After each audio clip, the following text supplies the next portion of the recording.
man named Saul. Do you know what his name is changed to later? Who guess your Paul. Paul. And what does Paul do eventually? He becomes one of the apostles. And he writes how many books of the Bible? A lot? Yeah. Does he write a lot of letters? I was going to say like 12. Oh yeah, he writes a lot of the New Testament, doesn't he? He writes a lot and he becomes a very important person for the spread of the gospel. But he wasn't always nice to Christians, was he? Do you remember last week, did you talk about Stephen and what happened to Stephen? No. No, you didn't talk about that? No. Okay. Yes. Well, Stephen was stoned because he was talking about Jesus and that Jesus came for us and died for us. And Paul, or we're going to call him Saul tonight because he hasn't changed his name yet. Saul was there and he was happy. He was happy that that was happening. He wanted to see Christians go to prison and not tell about Jesus. Well, we're going to learn this week that he changes his mind. Okay, let's start with the first one. And I'm going to have some of you guys help me with a couple of things here. So you read in Acts chapter 8, verse 3, that Saul caused destruction for the church. He went into people's houses. He dragged men and women to prison. Saul was threatening people. He was even murdering some people who talked about Jesus. Saul grew up in Tarsus and was a Jewish leader, and he was very smart. Saul was glad to see people dying because they told about Jesus. He was still following the Old Testament rules.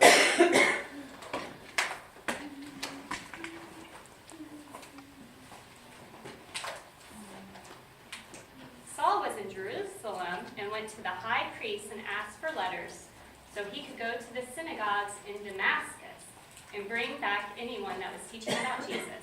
He wanted to make sure that Christians went to prison. Okay, so we're going to put this picture up at Jerusalem.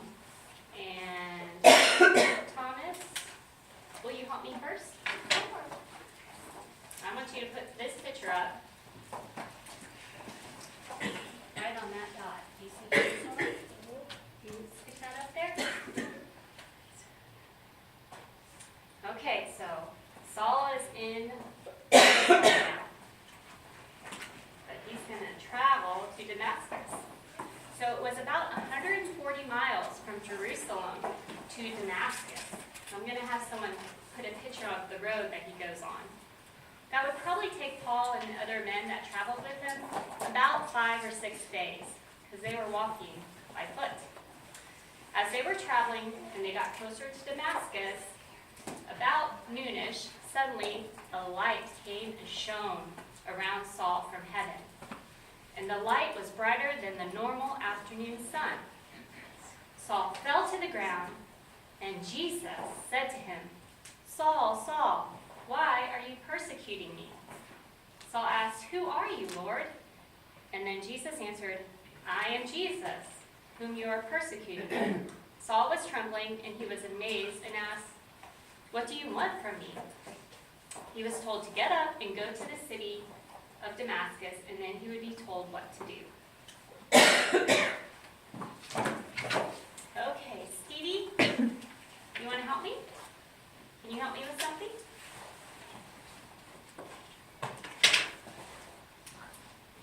I want you to put this picture up on the road to Damascus so you can see Saul was traveling from Jerusalem up to Damascus. You reach it?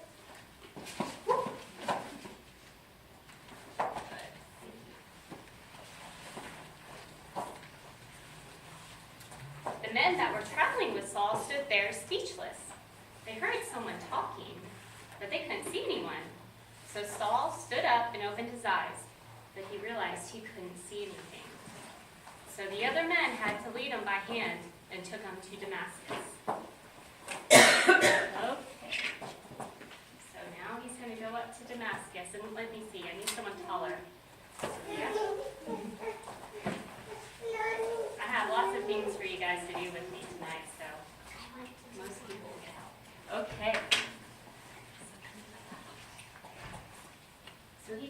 from here in Jerusalem along this road all the way up to Damascus.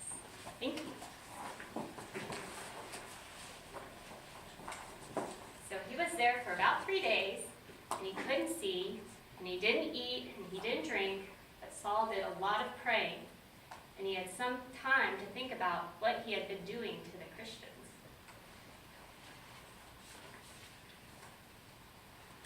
Now, in the city of Damascus, there was a disciple named Ananias, and Jesus came to him and told Ananias, "Go to the street called Straight and ask about a man named Saul of Tarsus. He is praying.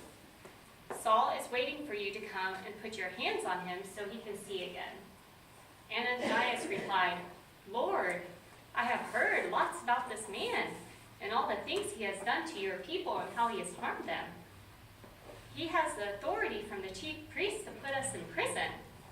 But Jesus told him that Saul, was the chosen person to tell others about Jesus. And he said, "Saul will suffer many things on behalf of Jesus and even stand before the kings."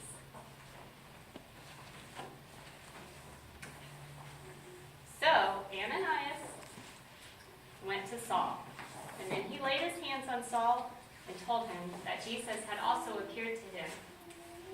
And he sent Ananias to bring his sight back. And when he laid his hands on Saul, things like scales, do you know what scales are on fish? Things like scales fell from his eyes, and Saul could see.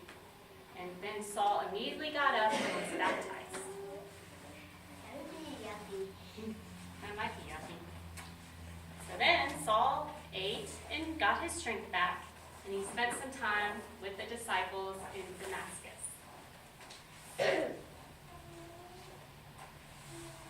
After that time, Saul started preaching about Jesus in the synagogues in Damascus. Everyone there who heard Saul preaching were amazed. They said, "Isn't this the one who put people in prison for doing the very same things he is doing?" But Saul kept preaching, and the Jews that lived in Damascus couldn't believe that Saul kept talking about Jesus.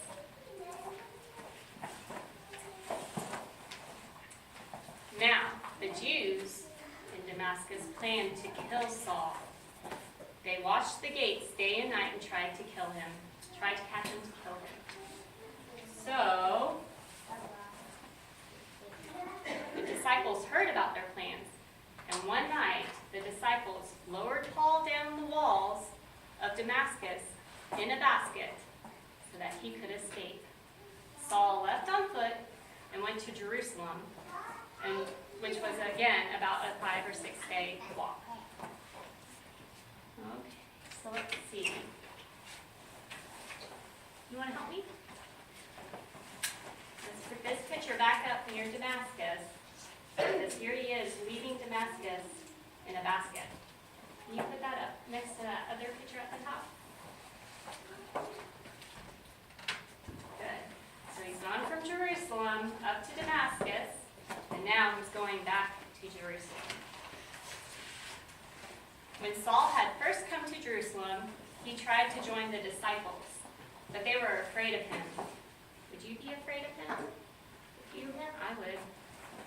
They didn't believe Saul had really changed so fast and so much. But Barnabas took Saul to the disciples and told them about Saul being blinded by the light on the road to Damascus and how he had been preaching in Damascus. So Saul preached boldly, and the churches of Judea, Galilee, and Samaria grew and were peaceful at that time. So let's put one more up, and this one will go back to Jerusalem. Marissa, you want to help me?